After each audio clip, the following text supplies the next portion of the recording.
even if you've never listened to the title track to John Coltrane's 1960 album Giant Steps, you've probably at least heard of the tune from other musicians, as it is notorious. It is legendary for being a challenging tune to solo over. Coltrane wrote the tune back in 1959 as an exercise for himself, the ultimate improv workout, if you will. Apparently, he was growing restless with the challenge presented by other progressions in his repertoire of the day. Bebop type of chord changes where you have a lot of 2-5-1 progressions, or just 2 5s roving from one tonal center to another. So he came up with this very intriguing chord progression. It's 16 bars long. It jumps through a variety of keys. And I would like to turn you on to the tune's changes in this lesson. I can't show you the melody, but I'll show you the chords and a neat way to accompany, or comp, as they say in jazz lingo, that you can play and then have someone else play it, or you can record it and solo over. And then we'll get into some soloing approaches. But first, let me show you the changes. Here we go. Okay, this tune starts out in the key of B, but then it quickly jumps up to D7, D9 to G major, and then goes through a bunch of changes. Here's the basic progression. I'm going to play it pick and finger style to get that simultaneous note attack, like that pianistic type of touch here. So 1, 2, 3, 4.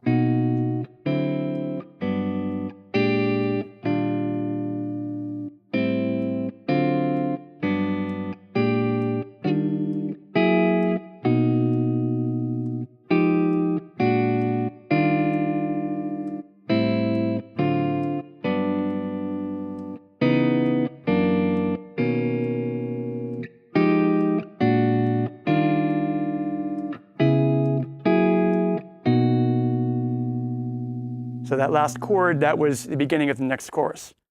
Okay, so to look at it closely, we have B major 7, and I'm picking the bass note, and then not playing the A string, and I'm finger picking the D, G, and B strings. I'm getting the root, the major 7th, the 3rd to 5th, and then we jump up. The root motion goes from B to D9, so that jumps up a minor 3rd, D9, and that resolves to G major 7.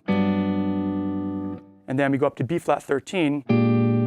So that you're going major 7 chord, up a minor 3rd, resolve to a major 7, and then up a minor 3rd to another dominant type chord. Okay, the basic chord is just B flat 7. I'm adding a 13th here. That G note is a color tone. And then that resolves up a 4th to E flat major 7. I'm adding the 9th here to make it E flat major 9, it's a color tone. And then we go in bar 4, A minor 7, D7 sharp 9. So that's a 2-5 to G. Okay, now we do this thing where we jump up a minor 3rd and resolve again. G major 7, B flat 13, E flat major 9. And now we jump up a minor 3rd to a dominant chord again in bar 6 to F sharp 9, and then resolve that down to 5th in B flat major 7. 2, 3, 4, and then a series of 2-5-1s. F minor 9, B flat 7 sharp 5, E flat major 7. Notice the smooth voice leading here. You have chromatic motion there. And then it does another 2-5 to G, A minor 7, D7 sharp 9, G major 7. Now, out of the blue, a 2-5 to B. So this is bar 12. C sharp minor 9, F sharp 7 sharp 5, B flat major 9. Notice I'm using the same kind of structure as I did earlier. I went, now I'm just in a different key. I'm doing a 2-5-1 to B. And then F minor 9 again, B flat 7 sharp 5, E flat major 7. And then we have this little turnaround thing, which is C sharp minor 7, F sharp 7 sharp 9. So if you were to play that without the top note on each chord, you would just get what's called the shell voicing, which is the root, the 7th, and the 3rd. These are the essential tones. You can kind of hear the logic of the voice leading this way. I'm going to play it again with just like 3-note chords. 1, 2, 3, 4.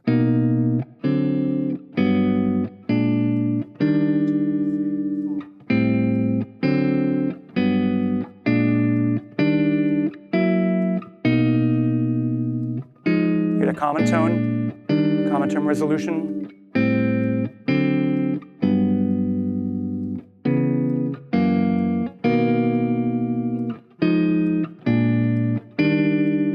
turn around, and then it resolves to B major 7 again. So those top notes, I'm adding the 5th in some cases. Some cases I'm adding the 9th, or the sharp 5th, or the sharp 9. Okay, here's a neat way to play it with what's called a walking bass line, which is typically quarter notes, but you can add some little 8th note upbeats with the chords. This would be like a piano player playing a bass line and then playing some chords like that, or just you playing guitar with a bass player. So here's a figure 2. Here's the chords and the walking bass line played with a swing feel. 1, 2, 3, 4.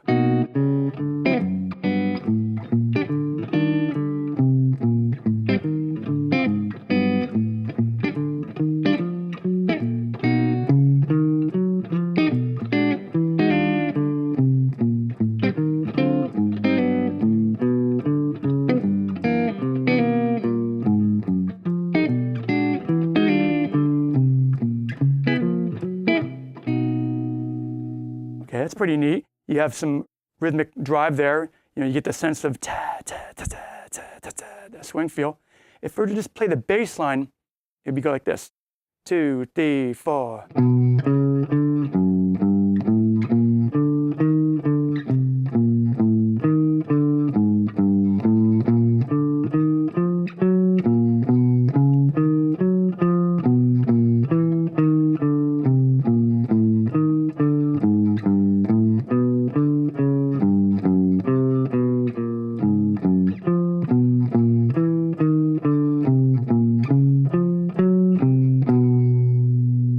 Okay, so I'm targeting the root note of each chord every 2 beats, or in some cases it just holds on it.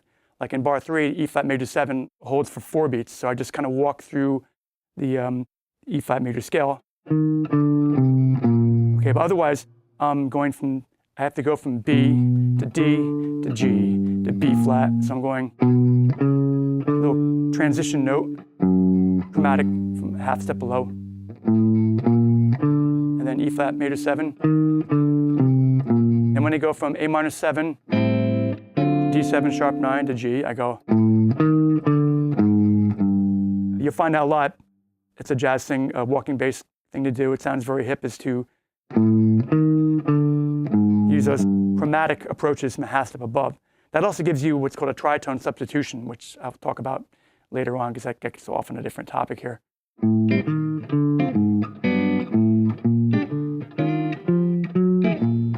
That's bar 7.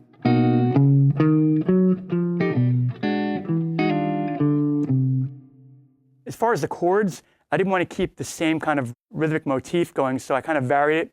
I started out by just plucking that first chord on the beat, and then that one's on the upbeat. So we got 1, 2, 3, and 4. 1, 2, 3, and 4.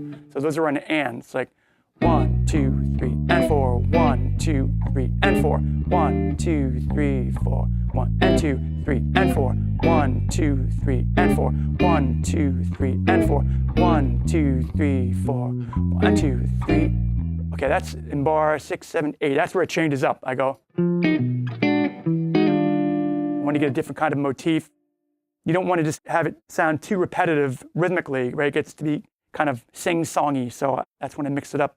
In bar 8, I went 1 and 2 and 3, 4 and 1. 1 and 2 and 3 and 4. And then this E flat major 9 chord, I kind of slid into it from above. And then use the same kind of rhythm here in bar 10. So the chords by themselves there in bar 10 would be 3, 4, 1 and 2, 3. Right. 3, 4, 1 and 2 and 3 and 4 and 1, 2, 3, 4, 1 and 2 and 3 and 4 and 1, 2, 3, 4, 1 and 2, 3 and 4 and 1, 2, 3, 4, 1 and 2, 3 and 4. So you get these what are called stabs. Kind of sounds like a way a piano player would comp, or in a big band setting you would have a whole horn section playing those chords together. That sounds pretty cool. I mean, especially if you pick the tempo up a little bit, it really kind of grooves like this. 1, 2, 1, 2, 3, 4.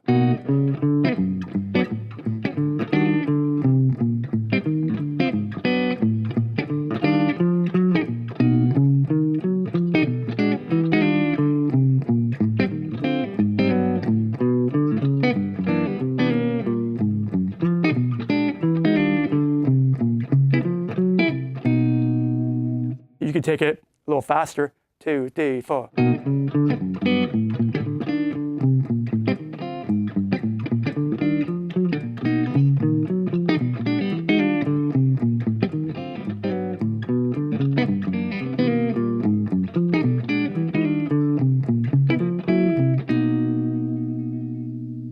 And there you have your accompaniment to some soloing, which I will show you next time.